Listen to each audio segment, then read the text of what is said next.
یو د ستراتیژیک تړون ګوره بعضې مواد دي چې هغه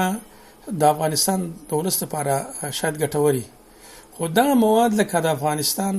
ځمکه او فضا د امریکایانو په لاس کې ورکول، هغوی ته په افغانستان کې مکمل واک ورکول، د هغوی خوځښت، هغوی د قانون مندۍ لاندې نه راوړل، دغه مسایل داسې دي چې د امریکایانو هغه باداري په افغانانو باندې ثابتوي او د دې مسلې ټول خلک مخالف دي. زه فکر کوم چې هغه کسان چې د دې مسلې طرفدار دي هغه د امریکایانو همدغه ګوډاګي دي او مافیایي کړی دي چې د امریکایانو د میلیونونو ډالرو نه هغوی استفاده کوي. داسې کسان چې هغوی د افغانستان د استقلال سره مینه لري، افغانستان د ازادۍ سره مینه لري، هغوی په ولږ او تنده نه دي، خو غواړي چې خپل مورنی وطن آزاد اوسیږي او یو شپه پکې آزاده تېره کړي. هغه د سلطان ټیپو خبره چې وایي د زمري یوه شپه د ګیدړ د 100 کلن ژوند ډېره ښه ده، دغسې د زمري شپه په افغانستان کې په خپل هیواد کې وکړي. هغوی د دې مخالفت کوي. ګاونډي هیوادونه په ستراتیژیک تړون باندې خپل اعتراضونه لري او خپل نیوکې لري، اما د افغانستان ولس په هغې باندې خپل اعتراض لري. دا چې ګاونډي هیوادونه څه اعتراض لري هغه د هغوی پورې مربوط ده، خو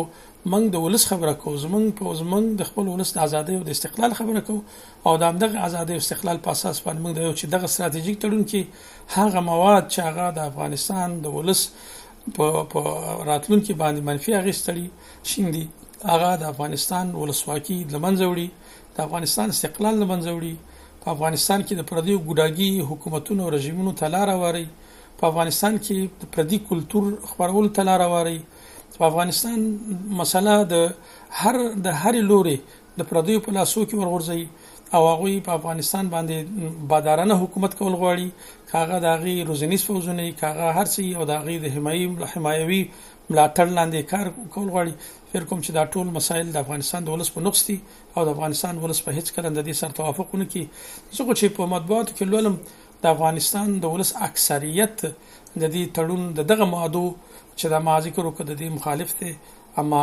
کېدای شي په اقتصادي لحاظ باندې بعضې مواد پکې ښه وي چې هغه زموږ لپاره، اما د ګاونډیانو مسله د ګاونډیانو ده، هغه د هغوی پورې مربوط ده چې هغوی باید په دې باندې خپلو کې بحث وکړي د افغانستان دولت سره او نور سره، خو هغه هم د ولسواکه دولت سره.